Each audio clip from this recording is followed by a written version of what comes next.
who represent different perspectives in the schools and the communities, from students to family members to local leaders to educators. They are each taking on about a 5-minute presentation of a way that they want to answer that question in relationship to one of the larger themes that came out of the questions that were left as follow-up from the last town hall. And so what I'm going to do is I'm going to introduce one of them at a time, have them talk a little bit about their 5-minute synthesis of the way that that question about how to be an anti-racist in Haddonfield plays out in relationship to their topic. As that is happening, you are welcome at any point in time to type questions into the chat. We also have a few questions that were submitted in advance. After each of the 9 people have done their 5 minutes, then I'm going to open it up to questions and start taking things that came in through the chat during that conversation and the questions that came in advance, and asking different participants to respond. So your opportunity is to, at any point, go ahead and drop the questions into the chat, and then we will make sure, to the degree that we can, that we will respond to all of those in the time that we have. I think there's 2 things I want to do that is kind of background. One is to talk a little bit about norms. One of the things that we can count on anytime we enter conversations that start with how to be anti-racist is that they will be uncomfortable. And I invite you to lean into that and to be okay with being uncomfortable. Being uncomfortable often just means that you're experiencing something new, something you maybe hadn't considered, and I invite you to just sit with that and be okay with being uncomfortable. I also invite you to really focus your attention on listening for understanding, that idea of trying to really understand the perspective and experience and view of the person speaking, rather than trying to overlay our own experience and perspective and view on top of that. That leads you then to more questions, hopefully, which you can add in the chat and we'll be able to talk about. People on the panel are talking about their personal experiences and views, and so we want to really hold space for that and understand that that is life in Haddonfield as they have experienced it, and that that's an important thing for us to acknowledge and to respect. The other thing I wanted to do, just to set context, was to talk a little bit about what we mean by anti-racist and why that's the frame. And I have put now in the chat a link to a little 1-page description that you can look if reading along is your preferred mode of learning. I'm going to talk just about 3 big ideas that are important in anti-racist conversations. One term to define is racist. What do we mean when we talk about racist or racism? The second one will be, what do we mean when we talk about not racist? And then the third one is, what do we mean when we talk about being anti-racist? So from my view, to be racist is the way that we often think about race in America, and we think about it as an active, personal, one person doing something that is problematic. That is true. To be racist is to commit individual acts of prejudice, discrimination, or hatred. To be racist, however, also happens in covert ways and unconscious ways, in ways that we don't necessarily know and think about. And so it's important for us to kind of move away from saying that racist and racism is only one person being intentional about doing something hateful, and to acknowledge instead that we have all been impacted by racist ideas in this country, and that racism is actually part of the institutions that we live and work in every day. So it's not just individuals and individual acts and intentional acts, but it's also unconscious ways of thinking and being in the world that is entrenched in our systems. Oftentimes, when we start talking about race and racism, people want to start from the idea that, but I'm not a racist, right? So the problem with being not racist is that not racist is really passive. It's not an active stance. To be not racist means you likely benefit from systems that are in fact racist, that you get to ignore the impacts of that, not take up or take accountability or responsibility for it, not learn the histories. You get to be a bystander, right? So in some ways, I think a claim of not racist is just kind of being okay with the fact that it's all racist. So the final thing and the focus of our conversation tonight is this idea of, so if we don't want to be racist, but we also don't want to be not racist, what do we want to be? And I think that what we want to be is to be anti-racist, which is about making an active commitment to individual change, changing ourselves, our knowledge, our understanding, our thinking, our behaviors, but also to changing systems and really thinking about the policies and the practices and the procedures and the histories that have created racism. So in order to do that, we have to commit again to this active work to acknowledging and learning histories and perspectives that we may not be familiar with, to unlearning things that we may have always assumed to be right and to be true, to repairing and restoring and righting historical and current wrongs, and to really be attentive to the fact that we benefit from those things. So even if I didn't personally do something, if I'm benefiting from it, I'm part of the problem unless I commit to that active work to resolve, repair, and restore. So those are the places that I want you to think about in terms of when we're talking about racist, not racist, and anti-racist, and hope that you are willing to move with us on that kind of continuum to being fully anti-racist and committed to working individually and systemically to correct the situation that we find ourselves in. So with that, I'm going to move into the panelists. Each, like I said, will have 5 minutes. You can throw questions into the chat at any point in time. Our first panelist is Chuck, and Chuck, I'll let you name yourself and do your 5 minutes. Oh, thank you. Thank you, Dr. Zion. I'm Chuck Klaus. For those of you who do not know, I'm superintendent of schools here at Haddonfield. I actually am tied to this in that when I was assistant superintendent, I was given the task of overseeing our strategic plan goal of cultural competency. Since then, Dr. Henderson has taken over as our new director of special ed. And one of the big changes besides the person there is now we're looking at cultural responsiveness. Now we feel that's a better way of approaching it. Some of the buckets of questions I was asked to address were hiring practice, some of our policies that affect these things, and how we representation of our students of color in the district. And I think that Dr. Zion's definition of anti-racist fits well into this, or actually not racist fits well into this, because a lot of what I'm going to talk about that needs to change is a passiveness, that things were happening, things were going along we thought were well, and so we just kept doing what we had done in the past. And I think that's probably going to be a constant theme, is we need to stop and look at what we've done in the past. So hiring practices, diversifying staff has been a goal from the beginning. And schools, as we all know, are probably some of the most segregated institutions in the country today, right? I mean, schools tend to be groups of people who look alike.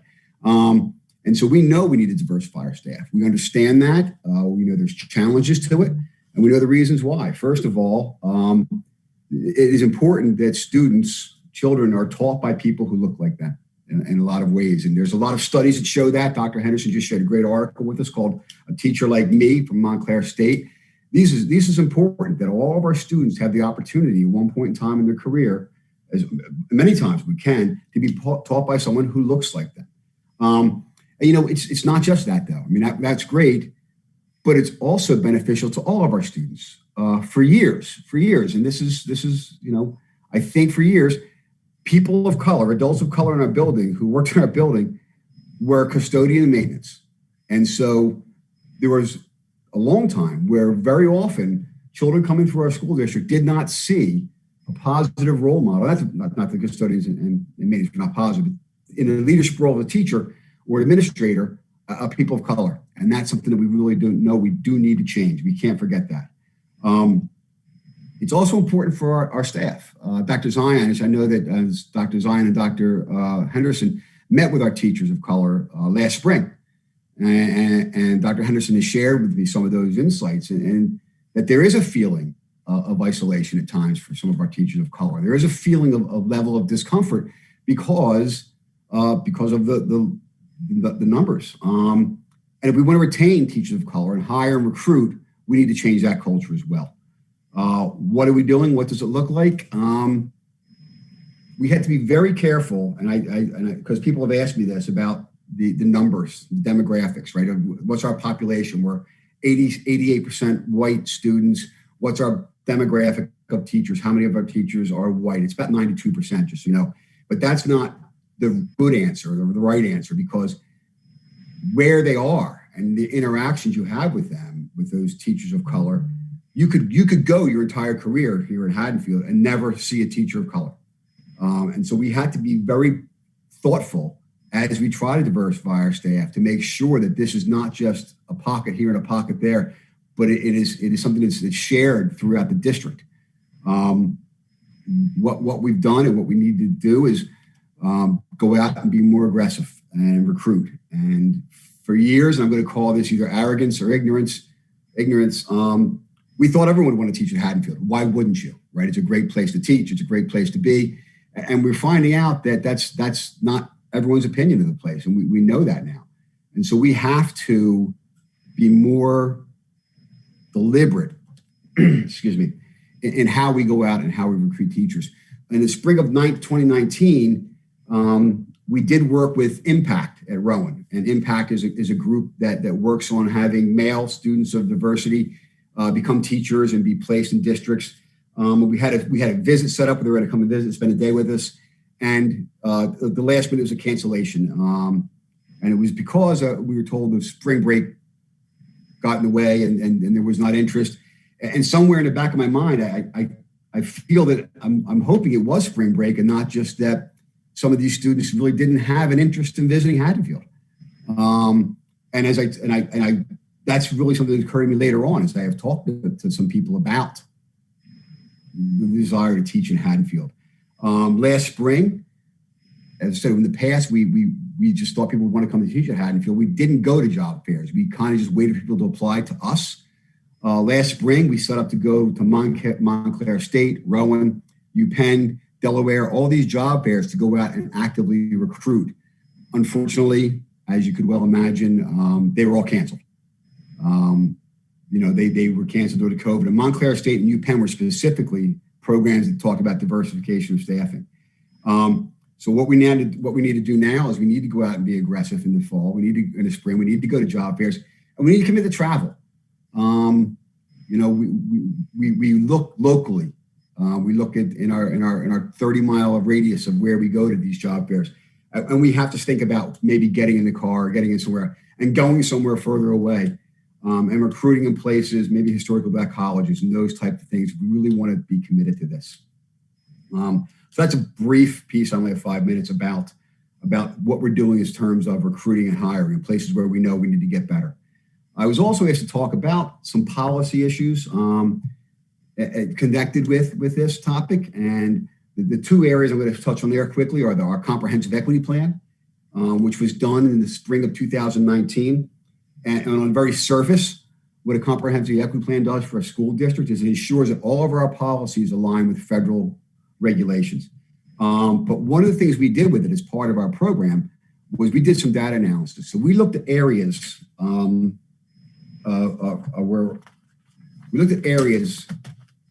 for instance, leadership roles, people took high-level math classes, all of these type of things. And we started to do an analysis of what our population looked in there. And we found some things that we started to look at and we're starting to work on. We need to work on further. In leadership roles, compared to our population, the number of Asian students who take leadership roles is about half of what their population would represent. In classified students, for Hispanic and Latino, is nearly 3 times the population, the ratio of population. And for our Black students, it's nearly double. So there's an issue. There's a place we need to look. National Honor Society. This is over the last 2 years, the ratio of Hispanic, Latino students admitted to National Honor Society is about half of what their population represents. So they represent about 3% of our population. About 1.5% of our National Honor Society inductees have been in that group. So there are areas we have to look at and just say, okay, are there barriers in there that we don't think about because we've always done this way that have to be re-examined, broken down, looked at? because we know that there are things we have to look at there. I've been asked to talk quickly about responding to racist actions, how we get reports, what do we do, what happens, and it's reported in many ways. Most recently, students report it. A lot of people just go directly to administration. Teachers will report it. We have a Stop It app that sometimes reports it. When we have the reports, HIB investigations start immediately. We do contact police to determine if there's a hate crime. We've done that already 2 or 3 times this year, I believe. We conduct a complete investigation. Things are added to conduct files, and the consequences range. And then we just actually increased the consequences in our handbook. Typically suspension, but more importantly, we've added an educational component to that piece. And the final question that came up a couple of times was questions regarding reporting data for our students of color. It is state mandated. So if you look at our state report card, you'll see that all of our data, graduation rates and test scores are all broken down in demographics. However, with our population, oftentimes there's something called an N number. And the N number is you have to have a certain number of students for data to be reported, because if you have a low N number, someone can figure out who the student is. A really good example would be we only have a handful of ELL students. So if we were to report ELL scores by grade, people could figure out what that child has scored. So that bit of data is protected by the N numbers. So we do report out all data. But 2 of the questions that did come up where our students of color graduate at the same rate as our white students, and post-graduation plans also are very much in line. So I spoke quickly because I know I only had 5 minutes, Dr. Zine. I hope I made it. That's what I have for you today. That's great. And a couple of people threw information and comments in the chat that's interesting related to this, just in terms of the numbers in Jersey and the fact that young students notice the gap in teachers of color. So our next panelist is going to be Chief Jay Cutler. Yes. Yeah, and so I invite you to present your perspective. Thank you. For those who don't know me, my name is Chief Jason Cutler of the Haddonfield Police Department. I just want to thank you guys for allowing me to participate in tonight's meaningful event. I didn't get a chance to see the first town hall, but if you have subsequent town halls, I'll definitely either try and be a part or view it. So a little bit about my history and my perspective of policing in Haddonfield. I'm in my 27th year here in the borough of Haddonfield, 29 overall in law enforcement. I've been chief for 2 years, so I'm definitely getting a different perspective of what it is to be a police officer in Haddonfield, the top police officer in Haddonfield. We're a 21-man department. Currently, we don't have any people of color, officers of color. We do have 6 female officers, which is probably the highest average in the county, at least. So we're doing better on that, but we just instituted a hiring, like Superintendent Klaus said, we just instituted a hiring policy or practice that we are going out to different areas to try and recruit the applicants of color that want to be a part of the police department, because they definitely offer another level of policing that quite frankly, their experiences of being growing up of color and the racism that goes along with that is definitely will add to our our pot of experience and would be good for the community. So that's one of the things. Now, racism in Haddonfield, the police in general lately have been getting, come under fire, and rightfully so, for some, bad policing. Let's call it that. There's things that have happened in the past that should never happen, and on my watch, it will never happen. But we need to account for that, and we need to look to try and quell that as best we can. Now, I know each of my 21 officers, would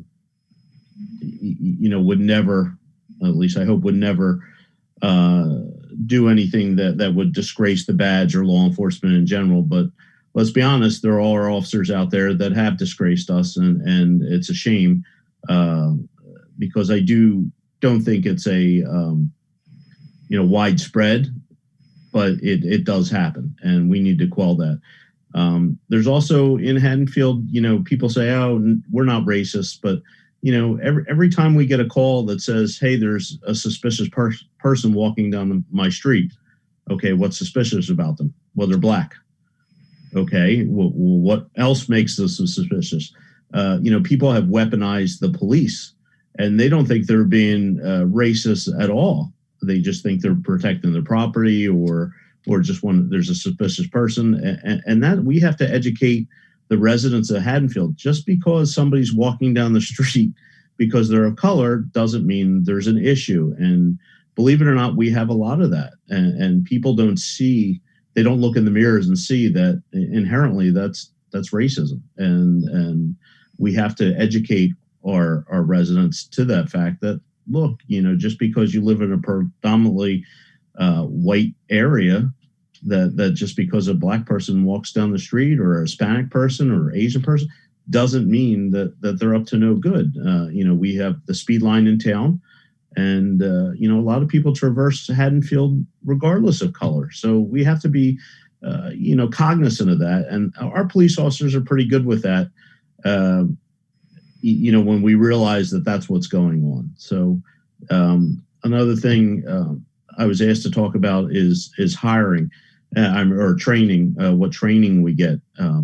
We all go through anti-bias training that's mandated by the Attorney General's office. We all go through de-escalation training. There's a lot of training, that New Jersey has been doing lately within the past couple of years, that have been trying to get on top of the police issues or lack of training that's happening all around the country. So I do think New Jersey is in the lead or close to the top of officer training. Now, we could always get better, and that's in all aspects of police work. So I'm just here to answer any questions. I appreciate the being allowed to participate. And if anybody has any questions in the future, my office is always open. Thank you. Thank you. So anybody that has questions, make sure to drop them in the chat, and we'll come back to them. I'm going to turn to our third panelist, Seth.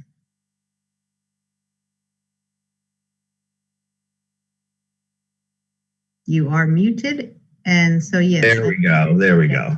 And introduce yourself. Yeah, so my name is Seth Friedlander. I've been a high school history teacher in the district. This is my 23rd year. I'm very excited to speak at this.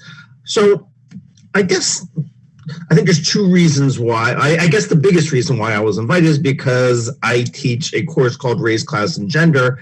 And before I talk about that course, I just want to say in 2010, I believe it was, we had a district audit of the social studies curriculum. And one of the things so we redesigned a lot of courses and offered some new courses. But I was really happy to hear Dr. Zion use some of the language that we use a lot in our on our 9th grade global issues course. We talk a lot about bystanders, upstanders, resistors, rescuers, perpetrators, and victims. And so while the class isn't focused on American culture nor American history, we definitely focus on systemic racism and how it has manifested historically in other places in the world. So the theme of the course is really focused on European colonialism and this concept of we and they. So I suppose the class that I was really asked to speak about was Race, Class, and Gender. It has been running since 2010.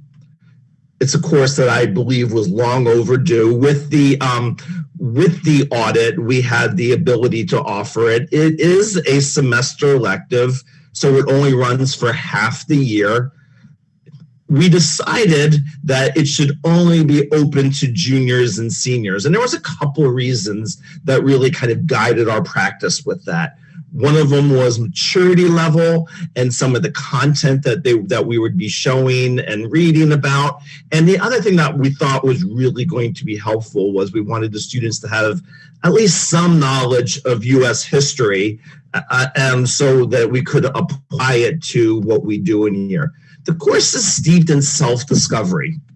One of the ways that we have sold it to students is we call it a high interest, low stress class that isn't focused on tests nor quizzes. It's really steeped in writing informal journals, book choice, where a student reads a book of their choice each marking period from a suggested list, and students have often gone out on their own and picked other books focusing on these ideas of race, class, or gender that really have spoken to them, something that called them out that they wanted to explore more. At its best, we averaged about 30 students a year, which is relatively low. This year, we offer one section of it first semester, and there are 18 students of it. So let me say, in my opinion, I don't think this is from lack of interest. I do think there are lots of people, lots of students who would like to engage in this, and I think we see some of that when we have these special homerooms. I think there are a lot of factors. The primary factor from talking to students has been that they just can't fit it into their schedules. So that to me brings up a bigger cultural issue, not just in Haddonfield, but across America, is this emphasis on AP classes and also STEM, as I say. Many students in our school carry 2 science classes at the same time. They're applying to very, very, very, very competitive schools, and they just don't have the ability to fit it into their schedule. Again, I think that's a shame. I think that is an example of maybe whether we need to question our priorities. And again, I don't think that is a Haddonfield thing. I don't think that is a New Jersey thing. I think that's an American thing. And that could be a whole discussion onto its own. So just to run through some of the course topics, just to give an idea of the way we do things,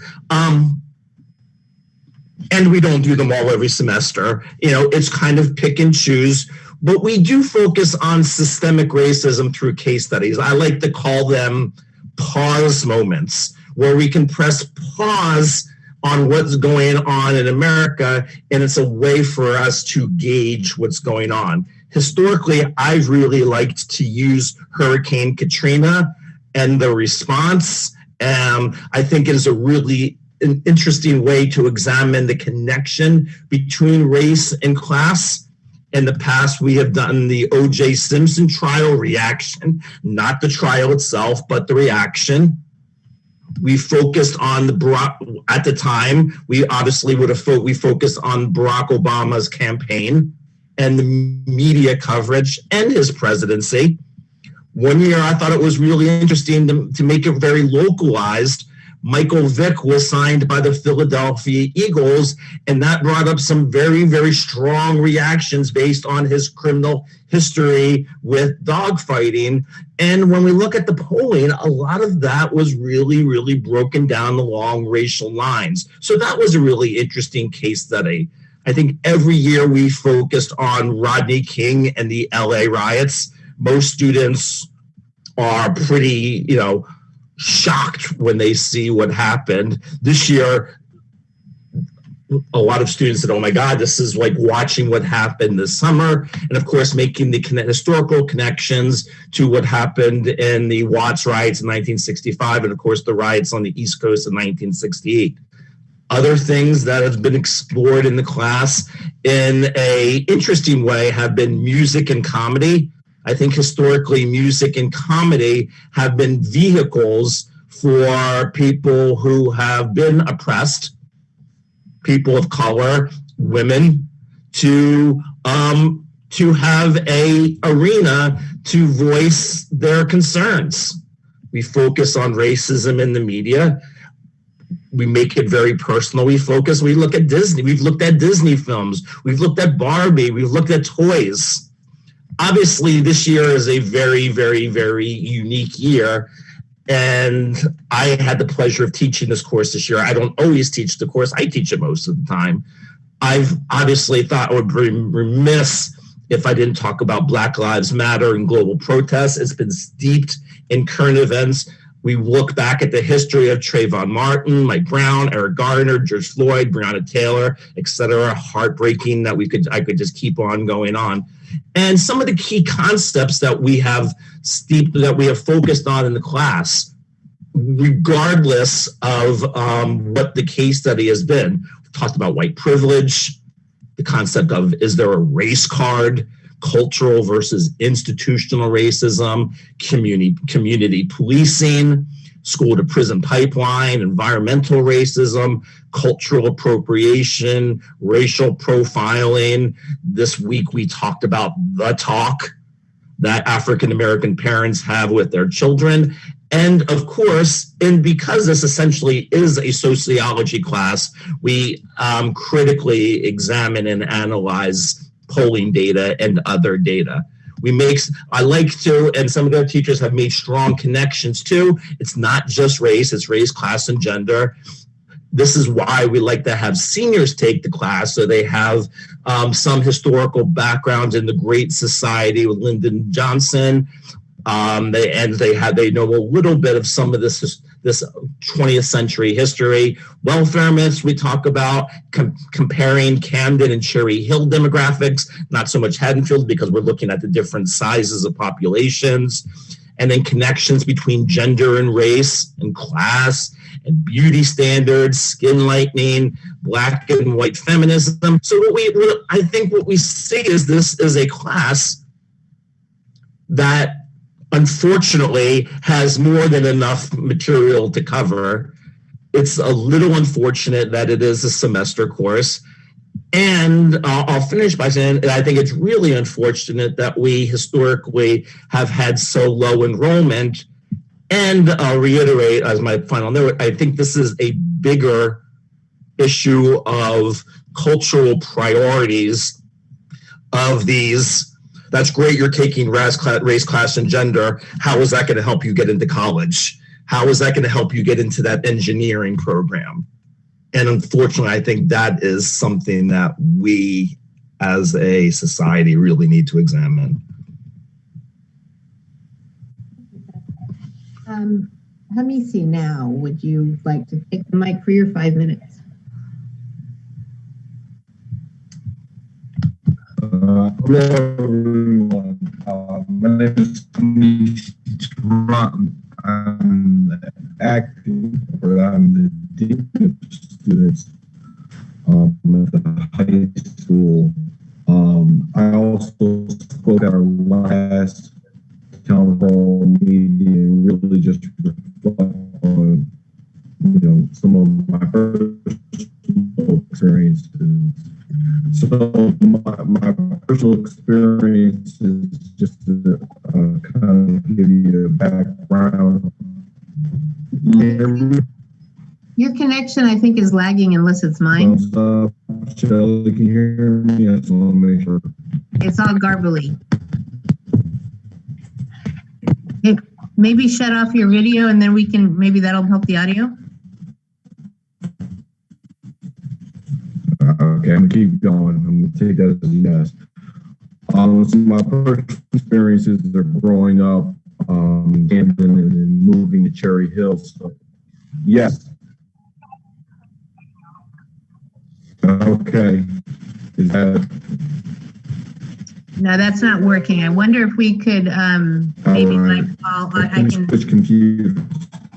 Yeah, let me pass to somebody else, and when you come back, I'll have you come back in. Okay. Let's move to Colleen Murray. Hi, thank you. I was asked to talk about our approach with curricular changes, and I'm going to try to keep it short so that there's time for everyone to speak. But the the driving change that we've been focused on is trying to make sure that we're inclusive in our process of change.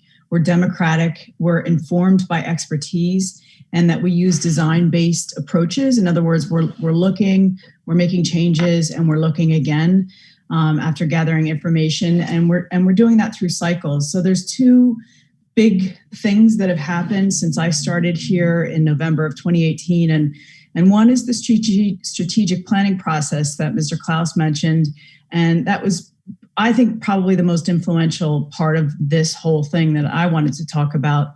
But then the other thing was CUSAC, and those two things kind of happened simultaneously, and they played upon each other. And so the strategic planning process with that, Mr. Klaus and Stacy Brown Dunham co-chaired that team of, again, inclusive across the district. So there were teachers from every school. We had Mark Hanna from Tatum, Taylor Oskowiak from Central. Lizzie had two teachers, Deb Landry and Elsa Ohl, and Jonathan Maxon and Kristen Clark were from the middle school, and Griselle Rodriguez and Mackay Rippey and Julian George from the high school. Julian and Mackay were the student representatives. So the reason why I'm pointing that out is because that team led the charge in picking out what we wanted to focus on. And what they wanted us to focus on were curricular changes. And they helped by linking it up with the CUSAC process. So for those of you who don't know, CUSAC is this accreditation process that schools have to go through. And we didn't pass by any close margin. And one of the major areas of gap were in the curricular integration of lots of different mandates. And one of them is Amistad, and one is the Holocaust, and we have a brand new one, LGBTQ. And so that team, the strategic goal, cultural responsive goal team said, focus on that with your curricular changes. So I'm really proud of the way that it played out, because every teacher across the district went through that process. And so what we did was we created a template for curricular changes. And in that template were categories like Amistad integration and Holocaust commission.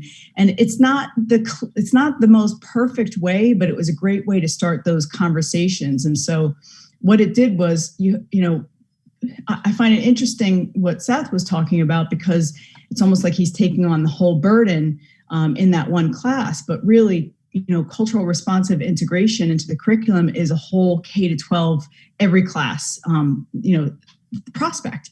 So we had like math teachers saying like, what could I possibly, and science teachers saying, what does Amistad have to do with me? Isn't that social studies? And so it was a really great conversation piece to start talking about that it's about representation. It's about, what Mr. Klaus was talking about, being able to see yourself in the materials that you're examining. So if I have, one, goal that we're working on now is we're starting to use, I'm going to drop it in the chat. We're starting to use, it's a checklist. I don't know if you want to call it a rubric. It's a rubric, and it helps examine curricular materials for its cultural responsiveness. So it asks questions. I pulled a couple because I thought it was really interesting. Like how many people of color do you see represented in this particular text? Or, are the people of color or the diverse people, are they, one-sided, or are they like simple characters, or are they multidimensional? So, for me, I think of those like 1970s shows that you would see on TV, and you had the African American was always like the funny one on the side that kind of wasn't really rich, wasn't really dynamic. And so that's one of the questions that they ask is the things that you're reading about in class, do these people have, substance to them, or are they just kind of caricatures? So those are some of the things that we're working on. We have the Social Studies Committee is just forming right now, and it's representative. It's 30 people from across the district. It's parents, teachers, administrators, and we're working to look at, we're going to use that that rubric to look at our curriculum, and we're looking at different frameworks to try to find inroads for culturally responsive materials and units and thinking. And then, the best part is that we're going to link up with Carmen's Equity Council that she's getting going. So I should point out that I know that it was already said, but Carmen has taken over that role as chair of the culturally responsive goal. So those are some of the things that we've been working on curricular-wise. Thank you. Hamisi, it looks like you're back. I'm sorry. Can you hear me now? Absolutely. All right. I had to switch laptops. Hello, everyone. My name is Hamisi Taran. I'm the Dean of Students. My role, although a discipline role, is really just more of an educator. In our last town hall meeting, I kind of shared my own personal experiences of just being Black in America. I grew up in the inner city. I grew up in Camden and moved to Cherry Hill. So my perspective, in some ways, are similar to our students in Haddonfield, and then understanding both kind of dynamics. And so as we really hit a discipline and we look at some of the things that happen in our student population that mimic our society, we really want to take a different approach. Our students students often make mistakes overall. And then when they happen to fall under that race category, we really got to look at it hard. We are falling under that kind of black cloud of the lacrosse situation. And as we move forward, there's a lot of different things that have happened, and you heard a lot of those earlier today. But as the high school approaches these situations, we really look at it from an education piece. Sometimes our students are really just not understanding the implications of their actions. And so part of the approach that myself and Tammy McKell took was to really do more restorative practice. So the instances we've had where there was some racial insensitivity, our job is to really inform students about that. I've had hour conversations with students. We used our last town hall meeting as a part of that education process, and we've used other people in our community to have different perspectives. Ms. McKell and Mr. Okada both have diverse backgrounds of working with people of color and being in different situations, environments that you can share to a person to help them understand better of how to deal when you come up with these kind of implicit biases within yourself. I feel oftentimes that we need that reflection piece to really understand who we are and some of the things we've maybe have led astray in our own personalities, our own families. I don't really have the experience of being white, but growing up in Cherry Hill and then seeing friends who are from white families who have people in their family that they're not proud of, how they deal with that kind of inner turmoil, and they're able to really start to look at what they were taught as a child and see how that's different from their current situation, their current thoughts and views. And so as the Dean of Students and really handling discipline, we look at it more from that standpoint of teaching. And that's what it's all about for us when it comes to having people really understand the implications of what they're doing and how it affects other people. Because sometimes even though they didn't mean it like they intended to, the hurt and pain is real. And so that's kind of what we want to get across to our students. And really that's what I as a man, that's what I get across to friends of mine or people in the community who really don't understand, is that the pain that a lot of these things are causing, and who you're hurting by saying some of these words, these actions, and things of that nature. That is it. All right. Thank you. Remember, everybody, go ahead and there's some interesting information being provided in the chat. And if you have questions, I'm trying to snag those out. So go ahead and keep using that. I'm going to go now. We have Jen Sharon, and then I'm going to go to John Talton. So those are our next two folks that are community members. Hi, I'm Jen Sharon. I'm a mom of two girls in the Central District. If you can't tell, I wrote mine. So, and I'm on the core team of the Haddonfield Anti-Racist Coalition. The Anti-Racist Coalition is an informal grassroots organization made up of a Facebook group of almost 250 members and a core team of 11 people that meet monthly. It started in 2018 as a racial justice book club, and this summer, amidst all of the unrest, we decided to take a broader, more action-oriented approach. Our core team members sit on Human Relations Committee, District Curriculum Committees, the newly formed School District Equity Council, and the Civic Association. And that is intentional since racism is woven into everything we do. In the last few months, we've introduced ourselves to commissioners, Board of Ed members, and members of the school district administration. So I was asked to speak about what it means to be anti-racist in Haddonfield with a community lens. I am uncomfortable calling myself an anti-racist. I try to be anti-racist and do anti-racist, but to say that I am anti-racist implies that I have accomplished or completed something, and I don't think that's how we can look at anti-racism. It's a practice we can strive to improve, and actions we can try to increasingly take. I think the first step is to learn. Personally speaking, I grew up thinking that racism was very simply disliking someone or treating them poorly because of the color of their skin. The line, "I don't see color," didn't necessarily make sense to me, but I didn't understand how it was problematic.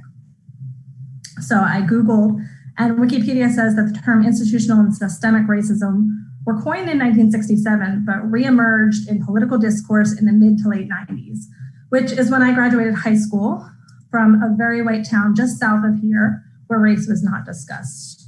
I was in my 20s before I heard those terms, and I'm still learning and trying to understand their many forms and implications: housing and lending, our segregated education system, mass incarceration. We live within and often benefit from these systems and don't think about them much on a daily basis. Recently, some young alumni have pressed our district on this very same topic in our last town hall and via petition and an email campaign, indicating to me that things are largely still the same in that respect. So understanding the systems is a task in itself, but of course that's not enough. When the Facebook group changed its format this summer, I saw a comment in another group from someone in a neighboring town, basically poo-pooing the group because Haddonfield is so white, and they mentioned the lacrosse incident. And I totally disagree with this sentiment. It's important for us to do the work here as well. It's important that the work is happening everywhere.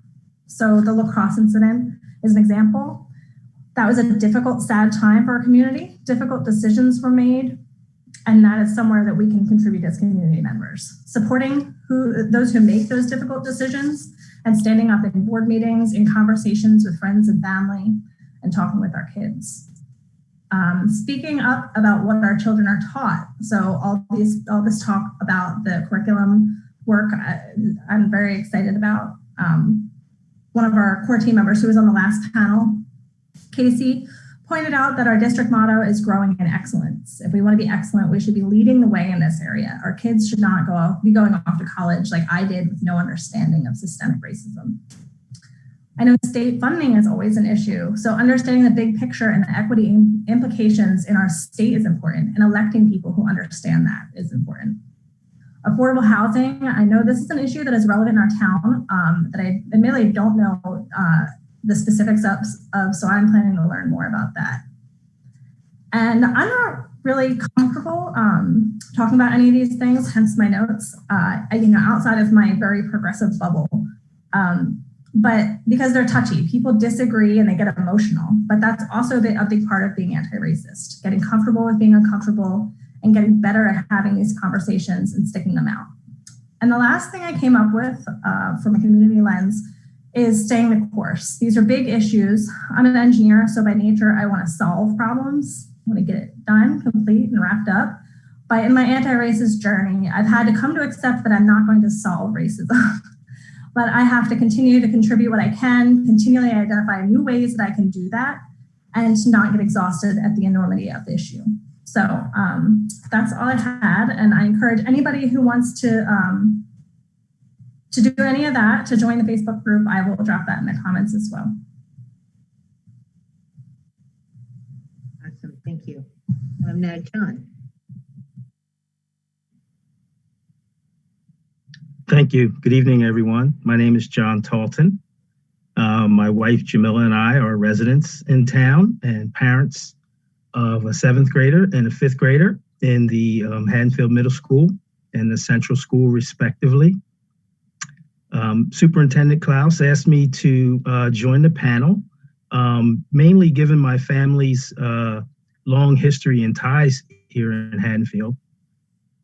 Haddonfield's often portrayed as a town without any diversity. And so I was very excited to the panel and introduce myself to everyone. I actually grew up here. I have 6 older siblings that also went to school here and graduated from Haddonfield Memorial High School in the 60s and 70s. I graduated from Haddonfield in 1982. My mom actually went to school here in the 30s and 40s.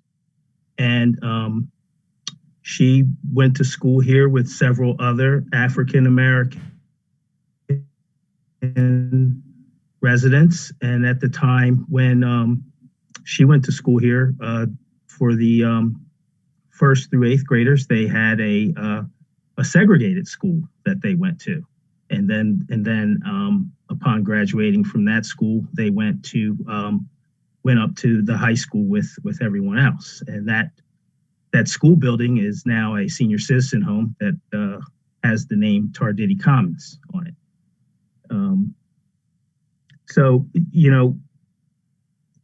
I think part of becoming an anti-racist community is just having open and honest and respectful discussions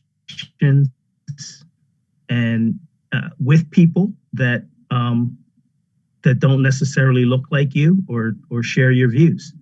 And so I think it would be great, for the town to do a little more celebrating of its diverse background. And I feel like a lot of, we're a wonderful town. That's a destination for people that, want to move out of the city or executives relocating to the area. And I just feel like a lot of those people don't really know the true history of the town. So I was very happy to join this discussion and share some of that. My family actually has ties to the town back to the late 1800s. Relatives on my mother's side founded Mount Olivet Baptist Church that is on Lincoln and Douglas Avenue, and they founded that church in the late 1890s. So we've had relatives here for quite a long time, and I think it's important for people to understand that it's not just this 90-some% or whatever town. We do have a history of diversity, and especially with our Quaker roots in anti-slavery. I'm also a member of the Human Relations Commission, and I joined that commission after some ugly racial incidents happened in town, one of which has been mentioned here. And my goal with joining that commission was in hopes of facilitating, more constructive conversations in town regarding race. I mean, the discourse that happened when those incidences happened was just, it was so polarizing. And I think, and I just think that one of the things I've found really helpful in life is to sit down and talk to people and not at them. And I just felt like when those incidences happened, we were all just yelling at each other and no one was listening to what anyone else had to say. And so to that end, I'd like to, in November, the Human Relations Commission is going to be hosting some more conversation. And we're looking to have a discussion around the documentary 13th. So I want to encourage people to go out to the Human Relations Commission's Facebook website and get some more information on that, and hopefully join that discussion. And I think, again, to me, there's many things that go into creating an anti-racist environment. And I thank you, Chief Cutler, for not picking me up while I walk around town. Some of those calls may have been on me. So thank you for not picking me up for walking while being Black. But I think having discussions, having constructive discussions, being willing to sit down and talk to people that don't look and think like you, and talk to them, not at them, I think is a great step toward creating that environment. Growing up here in Haddonfield, I've experienced racism from every angle you can imagine. I've experienced it from my Black friends that call me white because of the way I talk and where I live. I've experienced it from white people. I've experienced it from my Latino friends and witnessed it in their families with their struggling between the different shades that they have and treating their darker kindred different than their lighter kindred. And so it comes in all shapes, sizes, angles, and none of it's good. And so hopefully we can all just keep talking to each other, learning from each other, and create that anti-racist atmosphere. Thank you. Thank you. Now we have our final two panelists, and then we'll take questions, and then Dr. Henderson will wrap this up. My final two panelists, though, are students who are currently enrolled in the school, Alexa and then Makai. So do your piece, Alexa, and then Makai, you'll get the last word from the panel. Okay. Hi, I'm Alexa King. I'm a senior at the high school. And I mean, one of the main things I've noted in the past 4 years at Haddonfield is just that when we discuss race, particularly I've noted it in English classes. I'm the president of the GSA, and we were doing some work looking at the role of LGBT literature in English classes last year. So I was examining our English curriculum. And I've noticed that when we discuss race, we tend to discuss it as a very historical thing. Like, we very much discuss it as something that happened once. Like, slavery happened, and then this happened, and then civil rights movement happened, and then there were some issues a little bit later, and then we're done, and everything's fine now, pretty much. Like, there's some stuff, but everything's fine. And that's a really damaging way to look at it, because it's not true, and because high schoolers have incredibly short attention spans and have a lot of difficulty thinking about the world beyond what you know. That's being, 16. But part of what that means is that when we look at issues like racism that are these really big systemic issues that affect us all throughout all areas of our lives, and we look at them purely in a way that is really hard to connect to as like, that's right now and that's where I am, it becomes really difficult to see it as something that's like an immediate issue. And I've noticed that's like, I've had some really incredible conversations about race and issues of race in like English classes and stuff, but they don't seem to carry over to like once class lets out. They don't seem to carry over as much beyond that. And I think a large part of the reason for that is, reading To Kill a Mockingbird is great. It's a very good book. It's important. Absolutely. But it takes place in a world that seems incredibly different than ours. Like, it seems like the distant past. And it's really hard to think about the issues brought up in a discussion about a book like that and then extend that to be something that you need to keep in mind and think about outside of the classroom. So I think more than anything else, in my opinion, one of the best ways to facilitate like real conversation about this topic is to facilitate it by having the materials and the things that we look at in our curriculum be focused on contemporary issues. Like, we absolutely need the history of the Black experience in America. We absolutely need all of this historical context. I'm not saying we don't. We absolutely do. But by focusing only on the past, we make it really difficult to look forward to the future. And I think that can be really dangerous. Yeah, that's all. That was good. Makai. Hey, can you guys hear me? Okay, let's go.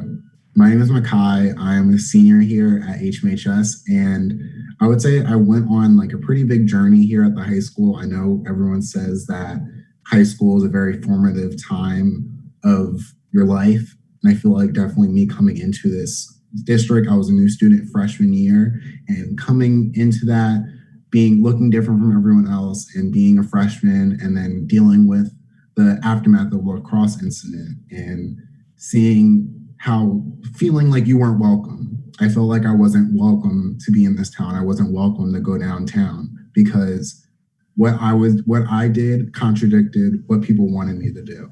And that's how I felt freshman year. So seeing that was really difficult for me. Seeing my stepdad, who works second shift, tell me about how he was being followed driving home midnight every night. That wasn't a welcoming feeling that we got. And going into sophomore year, I got the opportunity to join the Peer Bias Leaders when that group was forming in the summer going into my sophomore year, and kind of taking that journey of leading so many important diversity committees and diversity initiatives throughout the high school that frankly has never been in the high school before in its 100+ year history. It's been a very crazy experience, it's just been a very good experience to lead stuff like that and see the change of the culture. The fact that we're even able to have these types of discussions, I think, is super important. So going through that, starting that sophomore year, and as the program has been building and building, junior year, it became a thing where we were leading lessons within the classroom. So that was at the time, it was a very scary moment. You know, it's a different relationship, a good and bad relationship when you're the student teaching other students. The age range and the level is even. So it's very easy for one side to get tipped in one way where the respect is lost, but then it can be so worth it when the connection is there because of that age range. And I felt like we were finally breaking some grounds junior year and going into other different programs, like helping with the cultural competency commission that we had, and joining the human relations committee. I just really was excited to join all these different groups and really make my impact on the community in a way that I didn't think I had the option to. You know, going into my senior year and planning the Black Lives Matter protest that happened over the summer that was led by students, that was a very big moment for me and a very real moment for me. It was scary that all these things are happening in the world, and it's scary to see all the death and the terror, and it's very instant. And to see so many people that are within my community willing to stand up for that, I think that seeing that compared to seeing the screaming at the Board of Education meetings freshman year, seeing that change within 4 years was insane to me. And even though we still have so much progress to go, I think that it's there and it can happen. And it may not be my lifetime, but it can still happen. So to kind of close on that and close on the idea of being an anti-racist, I would say from a student perspective, I feel like it's all about advocacy and support. I think at a non-racist level, it's recognizing that racism exists and it's bad. But at an advocacy level, it's standing up and being there for your people of color friends that are going through something. Being there, seeing these events over the summer, it's going to affect me and people that look like me differently compared to those that are white seeing that. And I think recognizing that we need to be there for those who are dealing with differently, that's to me is a form of being anti-racist, and understanding that this is something that we need to change. I'm going to change myself so I can support this friend. I can support this person because I know I need it for them, that they need it. So I think that that's something that we all need to work on, is being there for each other. I feel like that's a big moral thing, but it all wraps into the idea of being an anti-racist, in my opinion. Thank you, Micah. So now what I'm going to do, there's comments again in the chat that y'all can look at and links to the different events that were mentioned, that kind of thing. But I have 3 questions that came in advance, and then I think another 3 questions that popped up in the chat. So I'm going to throw those out there to the panelists. We've got about 10 minutes to handle this half a dozen questions. And then I'm going to pitch it to Dr. Henderson to wrap up and talk about the equity work and the equity committee and the moving forward. So the first question that came in, and this is designated, I think, towards Chuck, is a question about, will critical theory be mandatory learning in Haddonfield schools? Thank you, Dr. Zion.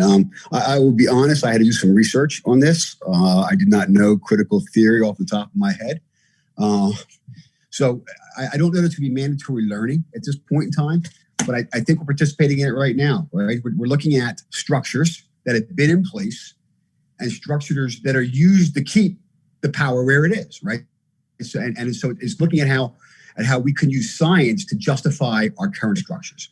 And what we're trying to do now is to break that, to have a discussion on social sciences about how those structures are false, how those structures need to be revisited, and how those structures need to be torn down. And so while I can't speak that it's going to be in the curriculum as a mandatory piece of learning, I like to think that we're on the early steps of making this a new way that we approach and think our problems and situations in Haddonfield. All right. Can I have a question that is kind of curriculum PD? So I don't know, Colleen and or Dr. Henderson maybe. What is the school district strategy for reducing racism amongst students in light of the broader lack of diversity in both the borough and the student population? Have any specific courses been introduced to the curriculum or other educational activities been implemented to enhance cultural and racial awareness and help address the issue? So that's about that, reducing racism amongst students via curriculum and or PD. I can certainly start it off, and if Dr. Henderson wants to pick it up.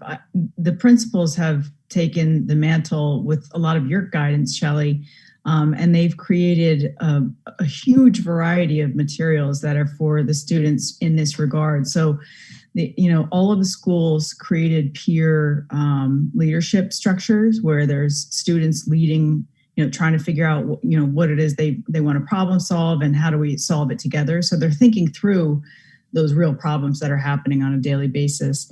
But they also created diversity type oriented lessons. So for instance, the high school just had one on the idea of, have you ever stood up for somebody, when they, have you ever had to stand up for somebody when they needed to be stood up for?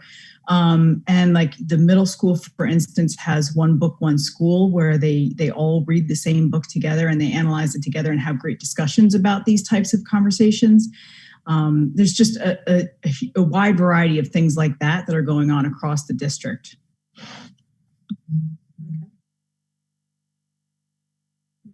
And then from the adult learner perspective, one of the things that will be accomplished due to Equity Council is ongoing training of not only the council members, but also the staff, the full staff, on issues relative to equity, interpersonal relationships, and just a self-reflection on our own beliefs and how that impacts how we behave in the systems that we follow.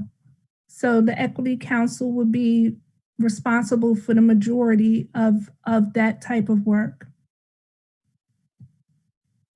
This question kind of extends this, and maybe Hamisi is for you.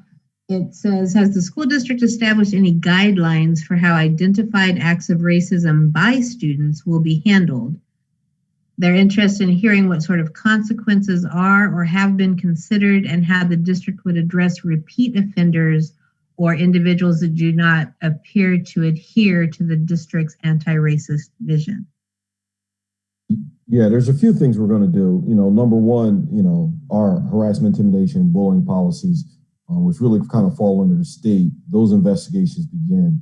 And with that, as Chuck mentioned earlier, we really review if it's a hate crime. Once it reaches that magnitude, it really, in ways, becomes out of our hands. But sometimes on a lower level, for example, there is that consequence that they happen. There's suspensions. We haven't had a lot of or any repeat offenders, but suspensions and things of that nature can escalate. But what it comes down to is, for us, is education. We want to make sure that students are not only getting those consequences, but getting that kind of restorative piece to understand the hurt and pain and the process kind of behind what they've done. So I think it can't be like a one size fit all cookie cutter type of discipline.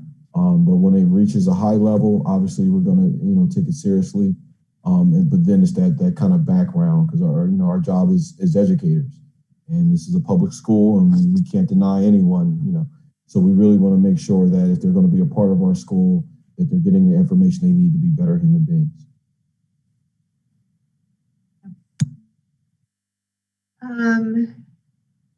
Three more questions. This one, I think, is actually Seth. It says, the class that you talked about sound excellent and comprehensive. Could there ever be an instance where a form of this class could be offered as part of the Haddonfield Adult School? Wow. Sure. I guess sure. Why not? Okay, so whoever this I don't know what else to say. I don't know what else to say. That I think I would think that probably maybe yes, and maybe I think book discussions, book clubs like that might be equally as effective. Some of the things that I know that are happening, or even film watches and discussions afterwards, I think could be equally as effective as a course. Sure, I think the course would be great for adults. We all have stuff going on with the Anti-Racist Coalition, that are book studies and conversations. Yeah, we started as a book club. We did a couple. I think we did 4. We actually did 13th. We did White Fragility. There's a couple of people that were on the book club in here. I can't remember what other books we did, but yeah, we do have plans to do that again. I think Nice White Parents is a recent podcast that's very applicable, because a large swath of the people in the group are parents. But even if you're not, it's looking from the education lens. Okay. 2 last questions. This one is about officers in schools. It says, I understand there's a community officer in the high school, and this position was created in part due to mass shootings. Have there been discussions or thoughts about how an officer in school might be experienced by students of color? I know this is an issue in other cities and districts. So I think maybe we go to Chief Jay first, and then we can see who else wants to take that one. Absolutely. Well, there's 2 goals for the officers, 2 major goals for the officers in schools. One is obviously the safety and security of the student body, the teachers, the faculty, everybody.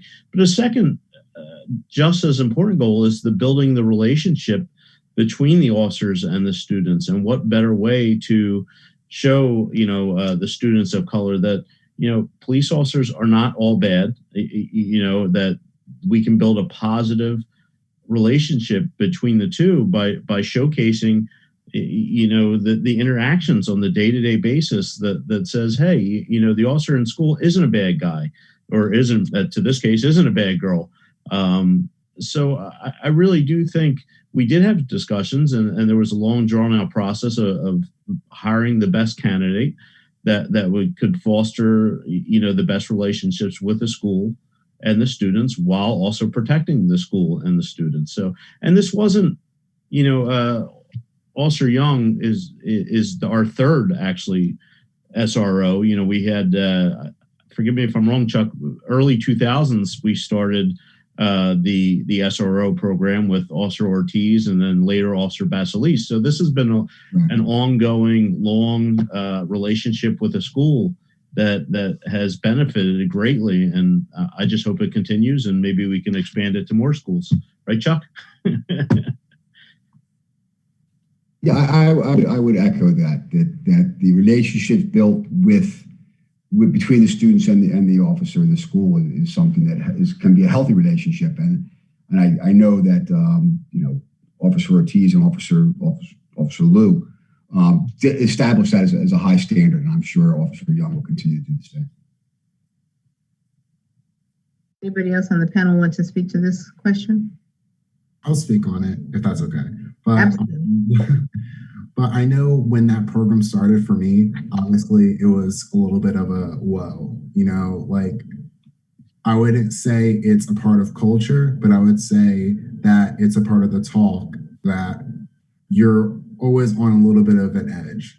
And I wouldn't even say an edge, but I would say that your senses are above what they normally are. You're just not. The comfort level isn't at 100%. And that was where I was at the beginning of that. But I know personally, I've gotten to know Mrs. Young, and I would say that we're on a first name basis and we have a good relationship. But however, I can't speak for all the students of color and staff and admin of color that work at the high school or in the district as a whole. So overall, I would say is that we need to make sure that we're having good conversation with those people to understand what their relationship is, because my relationship with her is going to be completely different, or it can be completely different from any of them, because we're all different people. So I think I would just say that it's important that we understand that and reach out to those to make sure that they're at a good comfort level. I think the last question, and Dr. Henderson, this may tie into what you want to do with your closing. So if it does, weave those together, I guess. It says, how can we encourage all educators to use a social justice lens when approaching their curriculum? What anti-bias professional development opportunities have been made available to staff? So this does tie into my closing. Mm-hmm. So we need to talk about what's next. And so what next involves more than just us meeting and talking. We need to take action into what's next. We need to start to work collectively so that we could adopt those culturally responsive and sustaining practices throughout the entire district. Our partnership with Shelley will help us to, that's our accountability check. That's going to help to ensure that our practices are following the strategic plan put into place.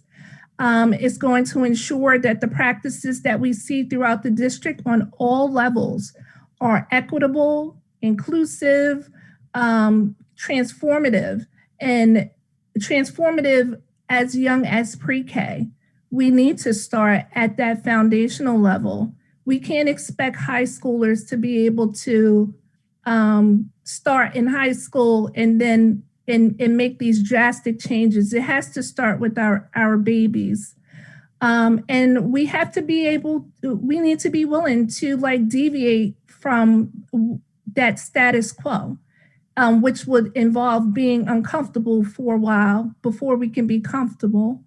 As far as the district wide, with our teachers and our teachers being leaders in this process of being equitable, well, that also requires our teachers to become learners first and to adopt the values with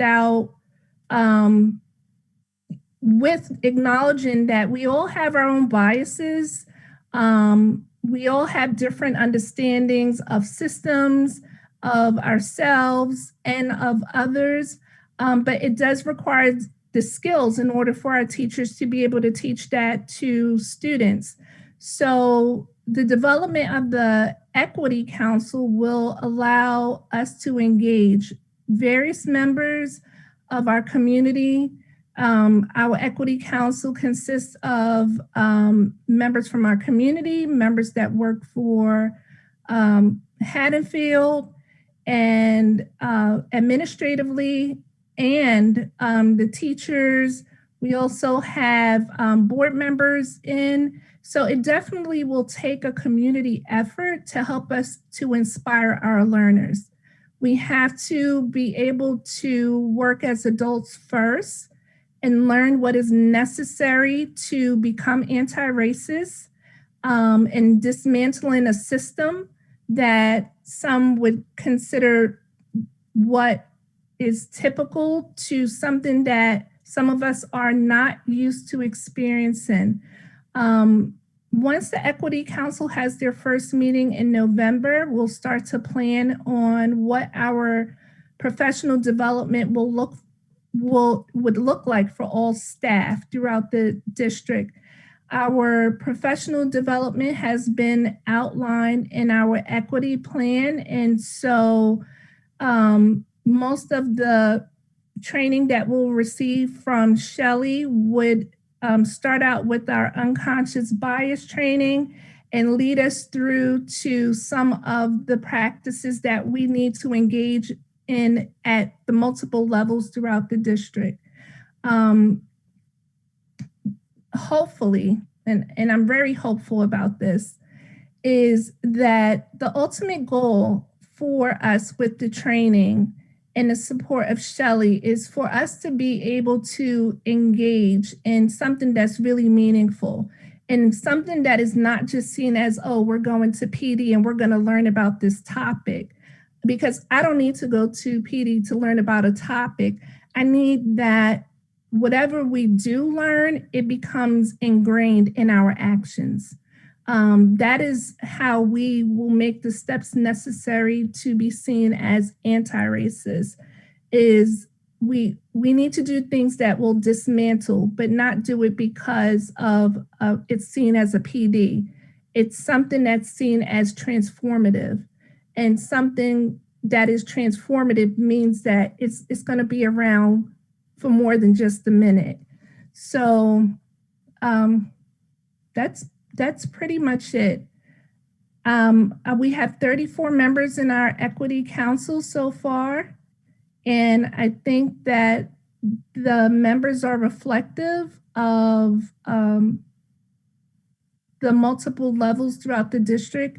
They're able to engage in a manner in which we would know what is appropriate for the various levels, and they're also interconnected to what we also need to do with the curriculum throughout the district as well.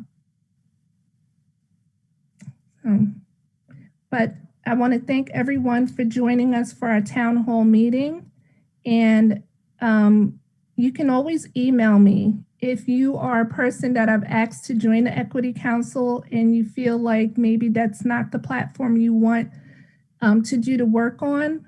But I'm open to people just giving ideas to us and helping us with the direction in which we're going. Thanks, Shelley. All right. Thank you all. Thank you. I really appreciate your participation.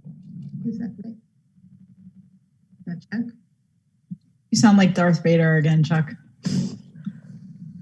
I have a comment in here about the school from the school board president wanting to say something. So Adam, if you wanted to say a quick. Oh, hey guys. Yeah, no, I just wanted to, as a school board, we've been, behind encouraging these types of communications, these types of meeting, and then obviously the structural changes to our district. One of the promises as a board, we agreed to sort of stay out of it. But I did want to come on and just thank our administrators, thank our staff. Our staff and our administrators, our teachers, they're leaning in, and they're really trying to make a difference. And the reason for that is that's what the community wanted. We keep going back to our strategic plan and talking about the strategic plan. And sometimes when 2-3 years goes by, people don't even know what that means. So historically, we went back and we got all different community members, multidisciplinary. We had police, the police chief, we had teachers, parents, community members that didn't have children, and we said, who are we as a town, and what do we want to work on? And this equity piece was huge. The idea that we're continuing to drive it forward and move with the times is good. My only comment, not a panelist, but just wanted to comment, and just something I've witnessed over the past few years, and I can say the board has as well, is how damaging social media and electronic communications can be. I think this, ideally, we wanted to have this in person, and because of COVID, we couldn't. But the goal is to be uncomfortable in person. And when you listen to Mr. Rippey and Ms. King and Mr. Talton and Mr. Freelander, and you hear about like the conversations people are having and how they feel and where they come from, it's talking to your neighbors, it's stepping outside your front door and understanding what's going on. So as we move out of COVID, hopefully in the near future, we will continue this hopefully with more success. But when you look to Facebook and Instagram comments, it's very damaging. I can tell you that 9 times out of 10, it's just plain old wrong.